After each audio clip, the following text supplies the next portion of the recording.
All right. Hello, GrrCON. You guys awake yet? No? Thank you guys all for being here today. You guys are awesome. Let's wake up a little bit.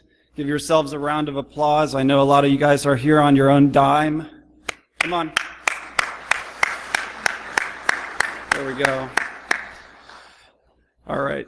I'm Muirhead Gould, and my job today is to educate you and to get you to take action on some really hard to manage emerging threats. My background is in financial services, where I spent the last 14 years working for one of the largest banks in the world. I started off as a data center engineer. I was a system administrator. Eventually, I was actually helping our chief information security officer as an advisor when my company was hacked in 2014. I joined Venafi just recently, just a few months ago, having gained the insight into what is top of mind from a prioritization perspective, as my former employer is strengthening itself after a headline-generating embarrassment. The subject that I'm going to be talking to you guys about today is keys and certificates. Are there any PKI or SSH experts out there today? Okay, fair enough then. So I found the easiest way to get this talk started is by going back to biology class. You'll know that we as a species have evolved over thousands of years, and one of the things that's contributed to our success has been our immune system. Let's dive in and take a closer look. Inside each of us, we have countless numbers of cells within our bodies. And each of our cells inside of them have something associated with them called an HLA tag. These HLA tags are unique to each of us. Everybody in the room here has a different HLA tag. They're kind of like fingerprints.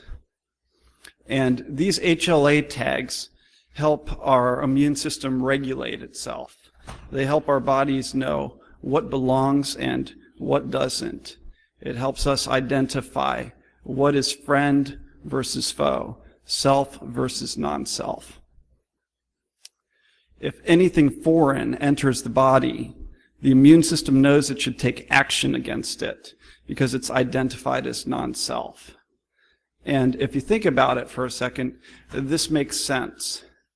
A lot of our friends and loved ones will sometimes go through organ transplants.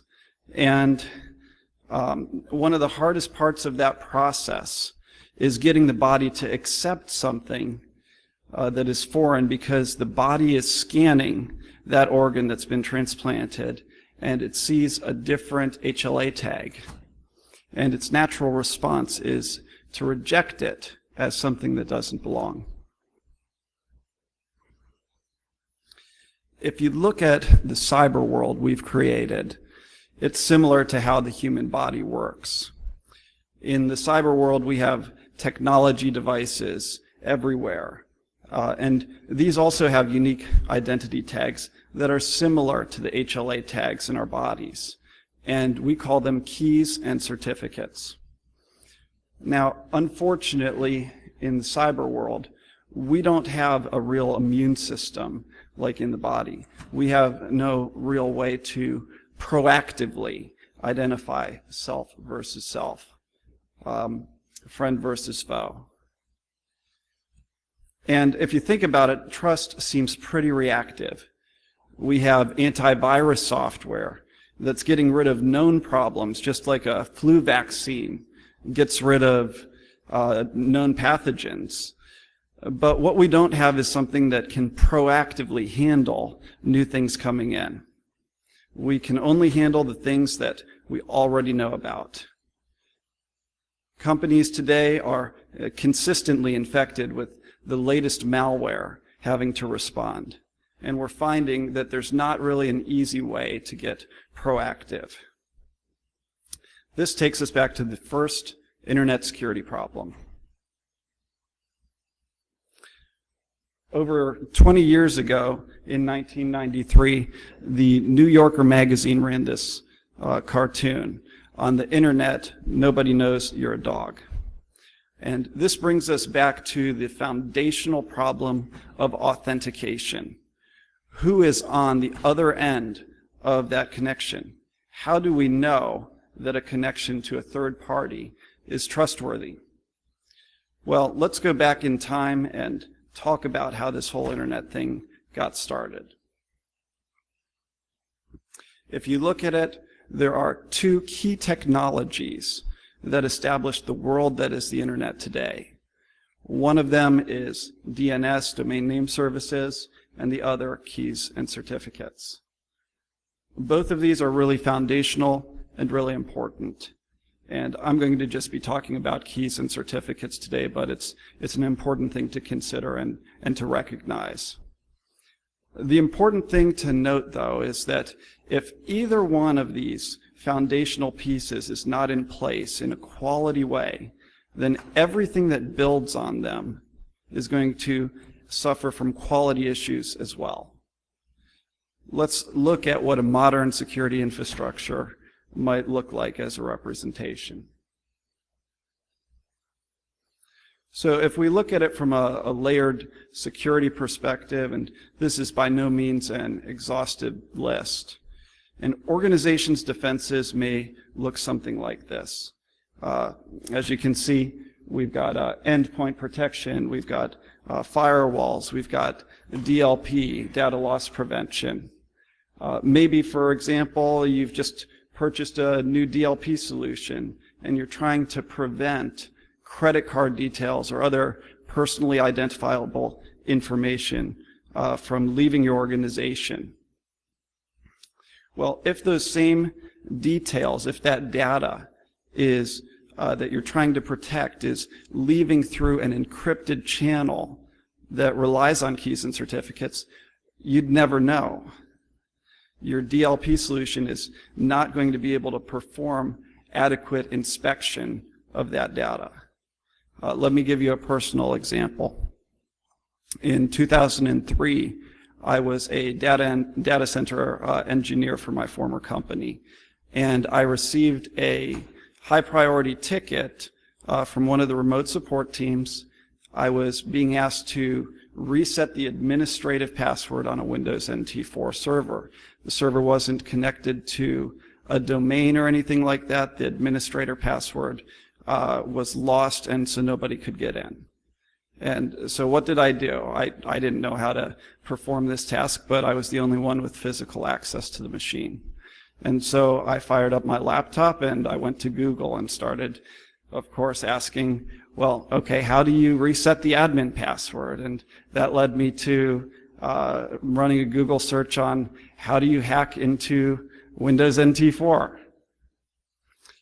When I tried to run that query, the web content filter that my company had in place, of course, blocked me. I guess they didn't like the idea of me Googling around for that sort of thing.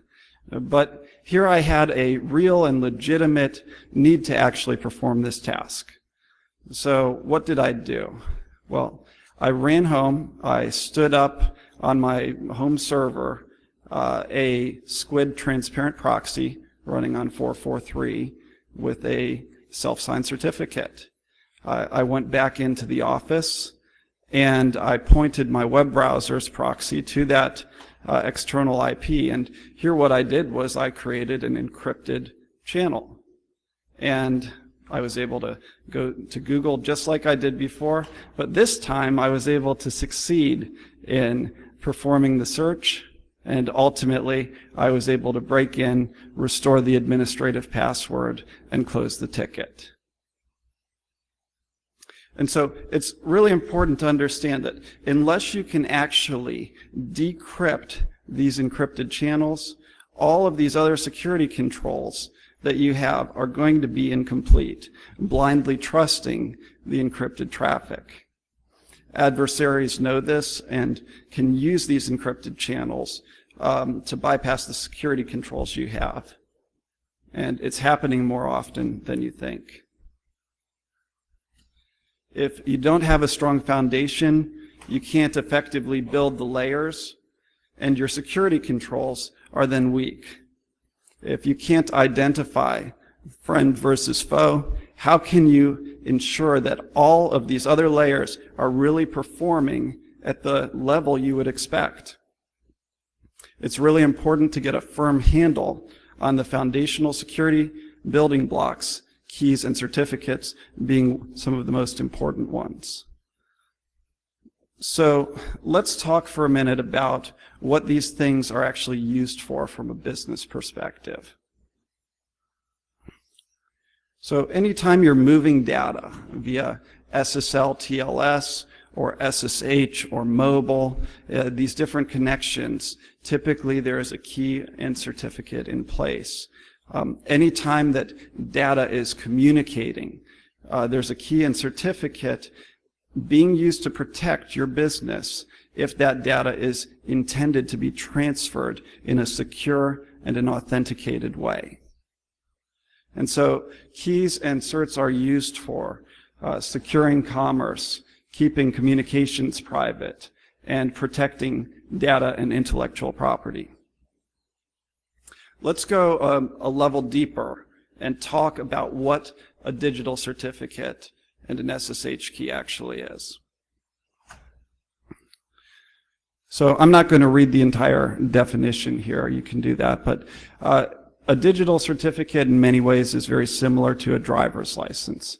It's forgery resistant. It's issued by an official and trusted agency. It's got an expiration date. And they're used for all of these different types of things. Your web traffic, your email signing and encryption, code signing for software, as well as a number of different network functions. I'm sure many of you guys have gone and connected into a Wi-Fi network before and been presented with some random cert that you've been asked to accept. What are the consequences of doing that? Let's talk a little bit about SSH as well. That one's near and dear to my heart. So SSH, many of us have experience with Windows. My background is primarily Unix and Linux. And SSH is really the remote login, the authentication to get into a Linux server. And so instead of RDP, for example, on Windows, you're going to have SSH on Unix, Linux, and oftentimes network devices. SSH keys are similar to your passwords in that they authenticate you, but they allow you to do so without a password. And unlike certificates, they never expire. Another story for you. In 2006, I was a system administrator, and I was asked to run a disk space utilization report every week across a few hundred Unix and Linux servers. I tried to do it for the first couple of times, and it was really manual, very labor intensive. And then I discovered SSH keys. And so here I had a single jump box that I was on, and I could deploy my SSH key onto those 300 or so different servers. Once I did that, I was able to effectively automate the process so that I could go and pull back that disk space information with a fraction of the time that I had been using before. A colleague of mine also was using SSH keys, though, and he was actually using them as the root user. He made a single character mistake in his script. Instead of typing echo into to collect in the Etsy password information that contains all of the user account information, he put the less than sign and the greater than sign in the wrong direction and actually zeroed out the Etsy password file on about 100 servers. This caused a multi-million-dollar outage. So it's important to understand that these SSH keys are really powerful and what they can be used for. They can be used for all sorts of automation, monitoring, management, transferring files, and they're used pervasively within our networks that are running Unix and Linux today. So while I'm taking a trip down memory lane, I'd like to review with you guys what it looks like when the foundation isn't actually in place, starting with Stuxnet in 2010. So Stuxnet famously sabotaged Iran's nuclear program. Dooku, using the same technology, was used to exfiltrate data. And both used never-before-seen zero-day vulnerabilities, and they were able to slip in undetected, in part because they were using valid certificates stolen from several well-known, trusted companies. 2011 was a terrible year for the certificate authorities, these organizations that actually issue publicly facing certificates. DigiCert, Komodo, DigiNotar, just to name a few. In the case of DigiNotar, the Dutch government used this certificate authority exclusively for all of their online communication and services. I see a couple head nods. Maybe a few of you remember this, actually. And when DigiNotar was breached, all of these Dutch government online services had to be shut down for 2 weeks. The Dutch government had to issue a statement to their citizens saying that if those citizens wanted to communicate with the government during that period as they were trying to recover from the breach, they had to resort to pen and paper or fax. Just imagine what that would be like in our country if we ended up in a similar situation. Skipping ahead to 2013, we have Edward Snowden. I was actually attending a video conference with Edward Snowden last week at Ohio Wesleyan University. They had him patched in through from Russia. Really interesting talk. And at the end of the conversation, I was actually able to go up and ask him a question, which was check off my personal bucket list. And what I asked him was, Edward, CIOs, CISOs, they're not taking encryption seriously enough. What's it going to take for this to become a higher priority for them? And his response was basically, the legislative agenda is starting to pick up. The costs that go with the class action lawsuits that come from some of these hacks are leading to a price to pay for companies that don't take some of the bare minimum foundational steps to treat encryption with a high priority.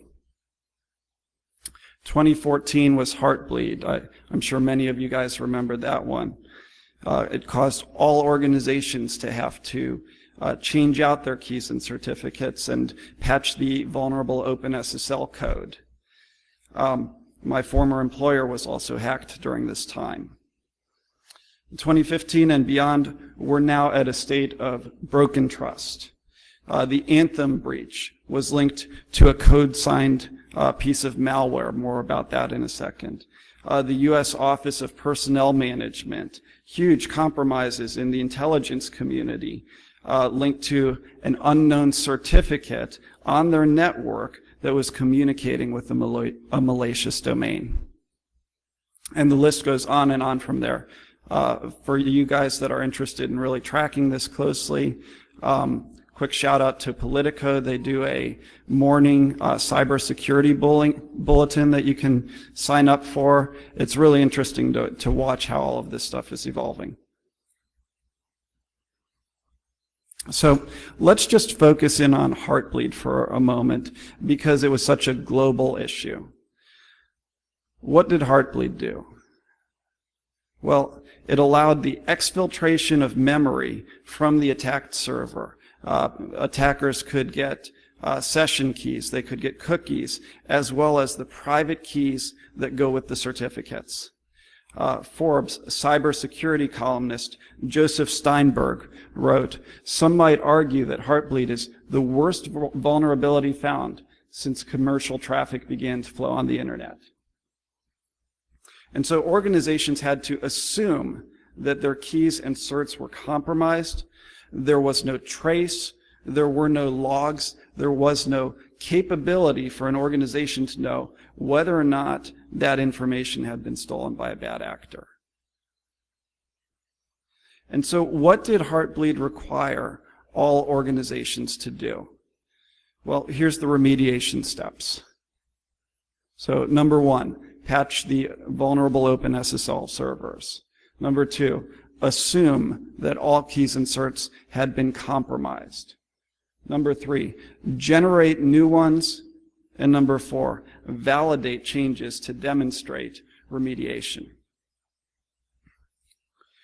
These are not easy steps to take when you're talking about a large and complicated infrastructure, when you don't know actually where all of the thousands of certs are without a central inventory of that. And it took months and months to remediate this, to even make a dent, and untold man hours. I'm sure that a number of you guys were actually actively involved in the Heartbleed remediation.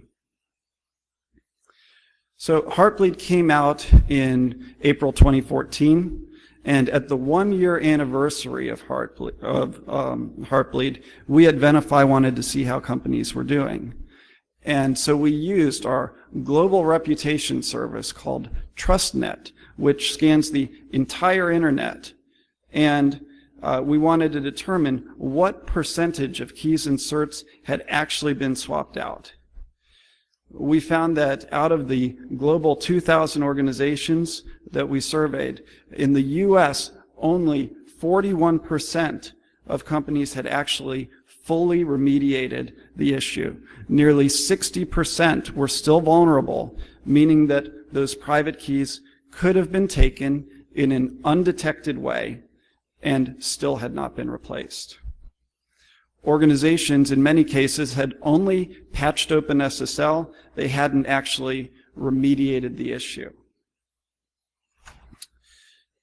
So let me draw an analogy just to reinforce that point. Imagine that you go home today and you find that when you get back home, some of your possessions or some things are obviously out of place. Somebody has broken in, but there's no physical evidence of the break-in. The door is not busted in, the windows aren't broken, and so you have to suspect that whoever the robber was had to use a key to get in. Well, what many organizations have done here is, instead of changing the locks on the door, they've simply gone down to the hardware store and gotten new keys. Well, does this secure the issue? No. Whoever broke in to your house can surely get back in again because you didn't change out the locks. And similarly, 60% of organizations in the US didn't actually change out their certs when Heartbleed came out, failing to complete the full remediation steps that were listed on the last slide. And so I can't emphasize enough how critical it is to switch out these keys and certs, because it's important to assume that they've actually been compromised, because there's no trail whatsoever. Now, Heartbleed's not the first and only example that we have. Another one is Drown, and it impacted any SSL TLS enabled service. The exposure was significant. Again, the significant severity, certain probability. And if you look at the remediation steps, it's actually very similar to Heartbleed. Apply the patch. In this case, disable SSL v2, which is a legacy and problematic protocol because it's got some weaknesses in it, and then generate a new private key and obtain a new certificate. And so the point that I want to make to you guys is that it's really important to understand that the remediation for many of these types of attacks is going to be the same in some ways, even though the specific attack details are different. Here's another industry supporting perspective. In 2013, the Ponemon Institute did a survey of the largest 5,000 organizations in the world, and they found nearly 18,000 keys and certificates in the average organization. They reran the study 2 years later in 2015, and they found an increase of over 30%. And so now the average organization has to keep track of nearly 25,000 of these keys and certificates. The latest information that we have suggests an explosion in their usage, given the advent of DevOps and Agile and cloud and mobility and other embedded applications, and that rate is now a 25% increase on an annual basis. This is a significant problem because it can't be handled manually. Most organizations can't even describe the control that they have over keys and certificates. How much do you think just one of these stolen certificates goes for on the black market? Any guesses? Good, but no, not quite that much. Any other guesses? Okay. So single stolen certificate can go for $1,000. And so if you're tracking these things manually in a SharePoint database or in a spreadsheet or something like that, how are you really going to know if you've got a good handle on them? How are you going to know if one of them is leaving your organization in a malicious way? How do you identify if a key or cert is being misused within your environment? The fact is that if you're using legacy technology, you're probably not going to be able to do so. Intel agrees and says stealing certificates will be the next big market for hackers. I personally think we're already there, and here's some evidence to support that claim. This is a Russian website that is offering a code signing certificate for sale on the underground market. And as you can see, the certificate's going for $980. It's 400 times more valuable than a stolen credit card. It's more valuable than Bitcoin even. And Bitcoin's been doing pretty good over the last couple weeks. It's a lucrative opportunity for adversaries to steal and resell these certificates on the black market and to cash in at your expense. While we're talking about code signing certificates, how many maliciously signed binaries do we have out there? Intel's been tracking this for a number of years as well. And if you're interested, you can download their threat report. This is actually from it. And as you can see, in 2015, we're actually up to 20 million uniquely signed binaries out in the wild that are using legitimate code signing certificates. What does this mean? Well, think again about the building blocks. For example, you might have your sandboxing environment like FireEye, or if you've got your anti-malware solution. If these things are configured to inherently trust signed code, then any one of these 20 million binaries is going to pass right through. And so that's a good takeaway for you today, is to go back and check on that sort of thing. So last year, Congress woke up and they really started to pay attention to it. The House of Representatives sent a letter out to Apple, to Mozilla, to Google, and to Microsoft. And what did they say? Our concern with the certificate authorities' unfettered authority to issue certificates is heightened when the CA is owned and operated by a government. This topic is becoming so important from a political perspective as well. It's really interesting to watch. Now, are there any guesses into why they sent this letter? Yes, very good. Here's why. This is President and Party leader Xi Jinping. And in addition to many other distinguished posts, he is the president of CNIC. And this is a Chinese certificate authority run by the Chinese government. CNIC, until recently, was trusted in your computer, in your browser, in your smartphone, and in your server. Now, why should you personally care about this, and why does the US government care about this? Well, last year, an intermediate certificate authority under CNIC's control issued a fraudulent certificate for Google. They also issued a fraudulent certificate for Microsoft's email software, Outlook. What was the impact of issuing this fraudulent certificate? Any guesses?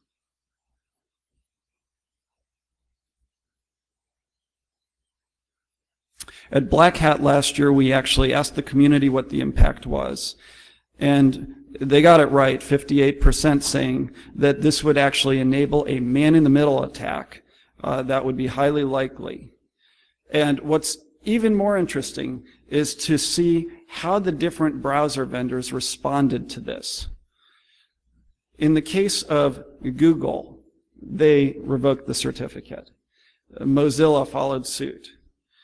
But Apple and Microsoft, still focusing on China from a business perspective, decided to continue to allow CNIC to be trusted in your browser.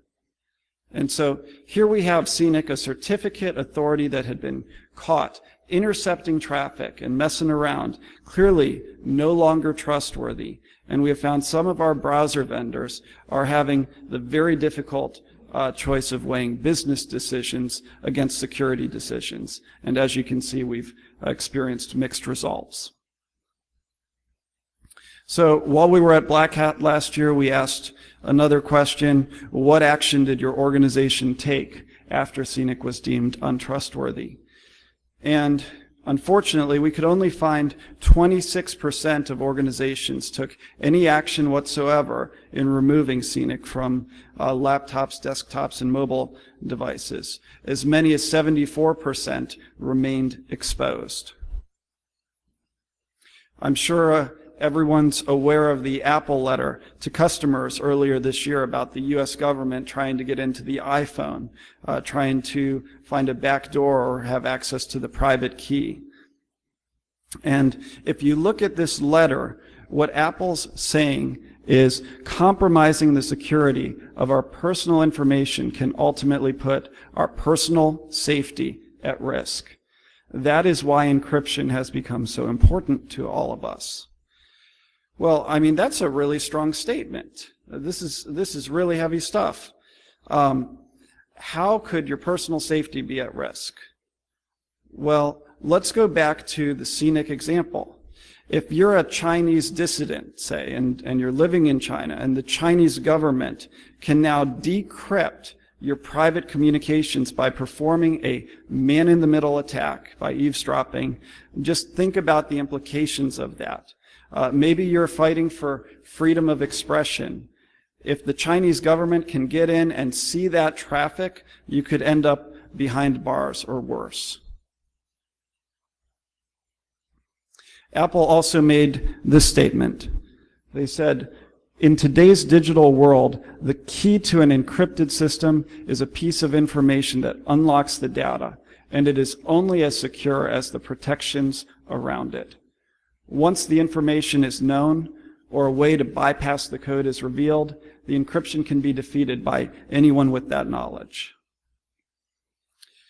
It's just another proof point that if you don't protect your keys and certs, you will be incapable of protecting your data. And if you don't know where your keys and certs are, or how they're being used, how are you ever going to protect them? It's blind trust, it's a false sense of security, and adversaries are exploiting it on a daily basis.